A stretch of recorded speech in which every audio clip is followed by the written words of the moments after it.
Bienvenue dans la capsule d'aujourd'hui. On va parler comment augmenter efficacement la valeur d'une propriété. Lorsqu'on parle d'une maison unifamiliale, la première chose à regarder pour savoir concrètement qu'est-ce qu'on doit faire pour augmenter sa valeur, c'est la localisation. La première chose, c'est la plus importante. Je sais que vous l'entendez souvent, regarde la localisation, mais il y a une raison pour ça.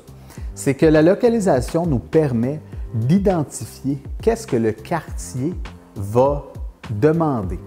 Donc, qu'est-ce que je veux dire par là? C'est que si vous vous situez dans un quartier que les maisons unifamiliales aux alentours se vendent maximum 400 450 000, bien, ça ne vous sert à rien d'acheter une propriété à 350 000 puis de mettre 200 000 de réno pour que vous puissiez peut-être penser la vendre 650.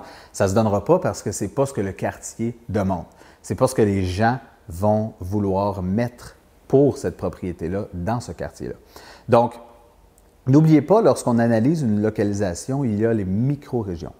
Je vous donne un exemple. Si on se situe sur la rive nord et qu'on prend par exemple Blainville, bien, dans Blainville, on a Blainville Sud où il y a beaucoup de maisons unifamiliales qui se vendent aux alentours de 400, 450, 500 maximum. Et puis, si on monte un petit peu plus haut dans Blainville, bien, on a Blainville-Fontainebleau en haut de la montagne où là, on a plus des propriétés qui se situent aux alentours de 800 000, 900 000, 1 million, 2 millions, 3 millions. C'est un quartier qui est beaucoup plus riche que Blainville, section unifamiliale. Donc, tu sais, on pourrait penser qu'en se disant, OK, bien, j'ai un méga deal à Blainville, une maison à 400 000, je vais l'optimiser, je vais la revendre 1 million. Mais attention, c'est-tu Blainville Nord? C'est-tu Blainville en haut de la montagne? C'est Blainville en bas? Fait que, tu sais, il faut vraiment que tu regardes la micro-région à l'intérieur de la localisation. Donc, si je donne un autre exemple, on s'en va à Montréal. Montréal, c'est une localisation, oui, mais il y a plusieurs micro-régions. On s'entend qu'à Montréal-Nord, si vous faites un flip, ce n'est pas la même chose que si vous faites un flip sur le plateau Mont-Royal. C'est deux prix complètement différents. Donc, analysez bien vos micro-régions. Et lorsqu'on parle aussi de localisation, ce n'est pas uniquement pour le prix, c'est aussi pour le style. Donc, si vous êtes dans un quartier qui est très, très, très champêtre, premièrement, ça va être très difficile à l'urbaniste d'avoir l'approbation pour votre permis de modifier une maison puis la mettre ultra moderne lorsqu'un quartier est ultra champêtre. C'est la même chose pour les toits. Si vous êtes dans une section champêtre avec des toits triangulaires, puis vous faites une demande pour avoir des toits plats, non seulement elle va être refusée, mais en plus, ça va être plus difficile à vendre parce que les gens qui achètent dans cette région-là veulent une maison champêtre. Même chose pour les décos à l'intérieur. Tout ce qui est cuisine, salle de bain, plancher, bien, vous n'allez pas mettre des trucs en vitre ultra modernes avec des cuisines luisantes. Ça va être plutôt du bois, du beau bois champêtre que vous allez mettre pour faire le style qui fit avec la localisation. Donc, ceci dit, un coup que la localisation est faite, que cette analyse-là est faite, ça vous permet d'établir un budget beaucoup plus précis. Donc, lorsque vous faites la prospection, vous trouvez votre propriété, la maison unifamiliale que vous voulez optimiser. En faisant le budget en lien avec la localisation, ça va vous permettre ensuite d'établir si c'est réellement rentable, si le prix de vente est possible d'aller atteindre le maximum du plateau que vous pouvez selon votre région.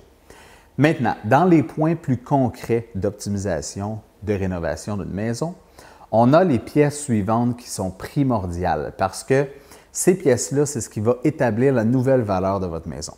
Donc, le nombre de chambres, le nombre de salles de bain, le nombre de salles de bain, le pied carré de terrain qu'il va avoir sur la propriété, et puis la qualité des matériaux, c'est les données les plus importantes à la base. Donc, si vous faites un flip de maison ou simplement rénovation de maison, d'optimisation de maison, je vous suggère fortement d'essayer de trouver un moyen d'avoir le plus de chambres possible. Donc, tu sais, si vous avez une petite salle qui a été déclarée comme bureau, bien, l'optimiser pour en faire une chambre, c'est excellent. Si vous avez un énorme salon, bien, peut-être pensez à subdiviser votre salon avec des murs pour en faire une chambre et un salon. Tu sais, ça va augmenter le nombre de chambres, donc directement augmenter la valeur de la maison. Même chose pour ce qui est des salles de bain.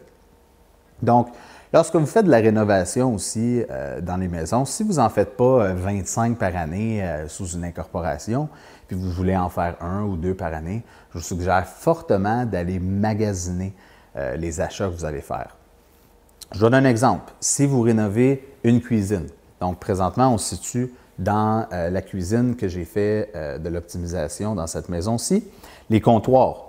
Au lieu d'aller acheter des comptoirs neufs d'un commerçant directement, ces comptoirs-là en quartz m'auraient coûté 6 500 à mettre, mais je les ai achetés directement de l'usine d'une personne que j'ai trouvée sur Marketplace, qui fait elle-même des propres comptoirs, qui les coupe et qui vient faire l'installation. Bien, ces comptoirs-là, avec la recherche au bout de la ligne, m'ont coûté 2 400 au lieu de 6 000. Même chose pour ce qui est des lumières. Les encastrés, parce qu'ici, on est dans un style plus moderne. Donc, les encastrés, je les ai achetés en lot parce que je savais que dans la maison, j'allais en avoir besoin d'au moins une quarantaine. Donc, le fait de les avoir achetés en lot, je les ai payés moins cher. Cuisine. La cuisine qui est là, c'est pas une cuisine faite sur mesure. Ça ne vous sert à rien d'aller faire du sur-mesure puis que la cuisine vous coûte 15 000 excluant les comptoirs, puis les meubliers, puis tout. C'est une cuisine qui a été simplement faite par IKEA sur le petit programme qu'ils ont en ligne, avec des beaux lustrés blancs, modernes, qui fitent avec le style de la maison.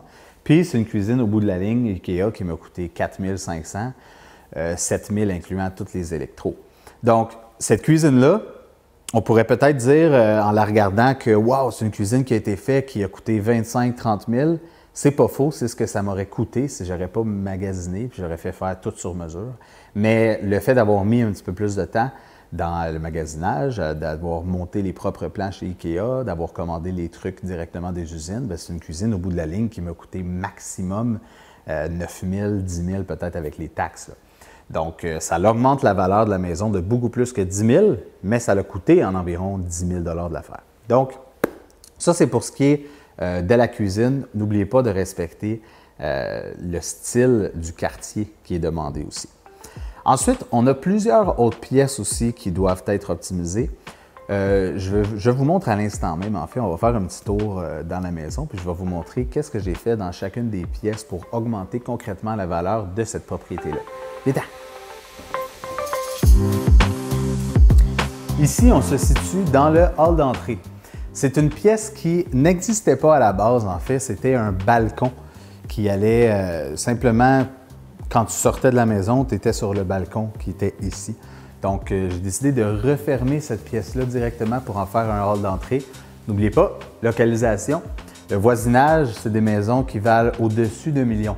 Donc, ça valait la peine pour moi, dans cette propriété-ci, de faire un beau hall d'entrée avec un mur de 18 pieds de hauteur, de la vitre, des luminaires qui donnent comme une pièce d'or lorsque tu rentres dans la maison pour augmenter sa valeur. Donc, toute maison qui se situe à 1 million et plus a un hall d'entrée. Donc, c'était important d'en faire un.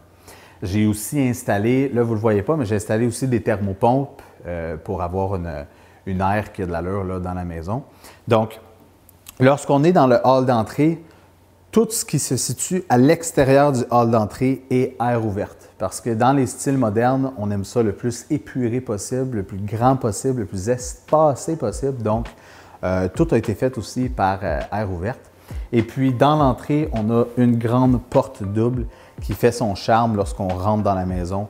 On a 2 portes qu'on peut ouvrir, qui justifie aussi la valeur d'une maison à plus d'1 million de dollars. Donc ici, on se situe en fait sur un couloir qui mène à 2 chambres additionnelles dans la maison qui n'étaient pas là à la base. En dessous de nous, ici, on a le garage double. J'ai fait faire un garage double, en fait, pour augmenter, c'est sûr, la valeur d'une maison. Le coût d'un garage double se situe environ à 20 000, 25 000 avec l'augmentation des matériaux, mais ça augmente concrètement la valeur d'une maison d'à peu près 35 à 45 000 sur le marché lorsqu'il y a un beau garage double qui a été mis sur la maison. Tant qu'à faire un garage double, ce que j'ai fait, c'est que j'ai fait monter les murs parce qu'on avait déjà notre base de fait, les bétons de fait et tout. Donc, j'ai fait remonter les murs pour égaliser à la même hauteur de la maison. Et puis, j'ai créé 2 chambres de plus au-dessus du garage. Donc, comme je vous ai dit un petit peu plus tôt, ce qui augmente la valeur d'une propriété, d'une maison unifamiliale, c'est concrètement aussi le nombre de chambres, le nombre de salles de bain. Donc, tant qu'à faire un garage double, ben, je l'ai monté un peu plus haut pour faire 2 autres chambres. Donc, 2 autres chambres additionnelles vont concrètement augmenter la valeur de la maison parce que, à la base, la maison avait 2 chambres. Maintenant, à la fin du projet, elle a 5 chambres totales. Donc, c'est ce qui a aussi donné de la valeur à la propriété. Donc, des fois, tant qu'à juste faire un garage, bien, c'est mieux de l'optimiser puis de le faire monter pour additionner des chambres, pour faire des chambres additionnelles, en fait, à la propriété. Donc, c'est aussi simple. Pour relier ces chambres-là, on a fait juste un petit couloir, puis pas trop large, en fait, pour garder de l'espace nécessaire dans les chambres. N'oubliez pas que les chambres, minimum, il faut que ça soit du 10 par 12, des petites chambres. Et puis, si vous êtes capable de le pousser plus, tant mieux. Ces chambres-là, c'est du 14 par 16, donc j'ai quand même réussi à faire ça quand même assez large pour les chambres. J'ai fait 2 pièces, donc on a un beau gros garage double et puis 2 autres chambres qui se situent au-dessus pour augmenter la valeur.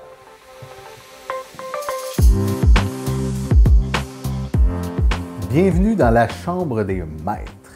Donc ça, c'est une pièce, en fait, c'était un grenier, tout simplement. Il fallait qu'on se penche comme ça pour monter les marches puis venir en haut. Donc, j'ai tout simplement démoli ce qu'il y avait ici puis agrandi pour vraiment en faire une pièce maître dans la maison qui est la chambre principale. Je vous montre. Viens. Donc, tant qu'avoir créé une salle des maîtres, j'ai aussi inséré une salle de bain et un walk-in. Puis, en fait, là, c'est qu'on avait de l'espace de perdu ici. Fait que pour augmenter la valeur, comme je vous ai dit plus tôt, ajout de salle de bain, ajout de chambre.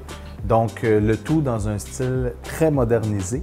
Donc, on peut communiquer avec les trois. Donc, on peut simplement se coucher le soir. Ensuite, tu te lèves le matin, tu prends ta douche, tu es tout nu, tu te transfères, tu t'en vas là, tu t'habilles, tu ressors, tu es prête pour ta journée. Merci, bonsoir. Ici, on se situe dans le sous-sol de la propriété. Quand je l'ai acheté à la base, le sous-sol était à peu près 6-7 pieds de hauteur maximale. C'est sûr qu'un sous-sol, on regarde vraiment à avoir minimum 6 pieds et demi de hauteur. Même encore là, c'est quand même bas. Mais c'est sûr, plus qu'on peut le lever, mieux que c'est. Quand j'ai commencé à défoncer les murs, en fait, défoncer. Moi, j'ai même pas mis un seul coup de marteau dans la maison. Hein? Comme je vous explique, quand on est investisseur immobilier, on n'est pas nécessairement contracteur. Donc, c'est pas mon cas. Je suis nul dans les rénaux physiquement. Donc c'est ça. Quand les gars ont commencé à défoncer le plafond, ils se sont aperçus qu'il y avait 4 étages de plywood, donc 4 étages de plancher. Écoute, je ne sais pas pourquoi, ils ont peut-être fait ça pour mettre un semblant d'isolation pour le son. Mais bon, ça ne fonctionne pas comme ça. Fait qu'on a défoncé les 4 couches de plywood qu'on avait, puis ça nous a donné un excellent sous-sol de au moins 11 pieds maintenant, ce qui fait que c'est super grand dans le sous-sol. Et ce que j'ai fait, parce que c'était un sous-sol tout air ouvert, donc il n'y avait rien. Fait que, comme je vous ai expliqué, qu'est-ce qui augmente la valeur? Salle de bain, chambre, c'est ce que j'ai fait. On a créé une salle de bain dans la pièce-là, puis une chambre dans la pièce-là, ainsi qu'un salon. Puis j'ai pris la décision de mettre un salon là au lieu de mettre une deuxième chambre, parce qu'on aurait pu fermer tout simplement ça pour en mettre une autre chambre. Mais rendu à 5 chambres, 3 salles de bain dans une propriété, tu sais, que tu aies 5 chambres ou 6, là, ça ne va plus tant avoir d'influence. On commence à avoir de l'influence à 1, 2, 3, 4, 5 chambres, OK, mais 6 rendu là, c'est pas ça qui va changer de quoi que ce soit. Donc voilà, fait que j'ai mis simplement un salon, fait que ça nous fait une super de belle pièce avec aussi une porte patio pour sortir dehors. Donc voilà, fait que le fait que c'est très haut puis qu'on a rajouté les pièces importantes qui donnent de la valeur, ça fait en sorte qu'on a pu augmenter beaucoup la valeur de la propriété.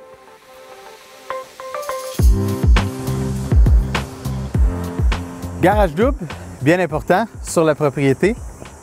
Donc, comme vous pouvez voir, j'ai aussi refait la façade complètement de la maison. Et puis, tout ce qui est le côté inférieur de la maison, on l'a mis en briques. Puis tout ce qui est en haut, on l'a mis en Canexel. Donc, avec la porte de garage noire, les fenêtres noires pour essayer de moderniser le tout.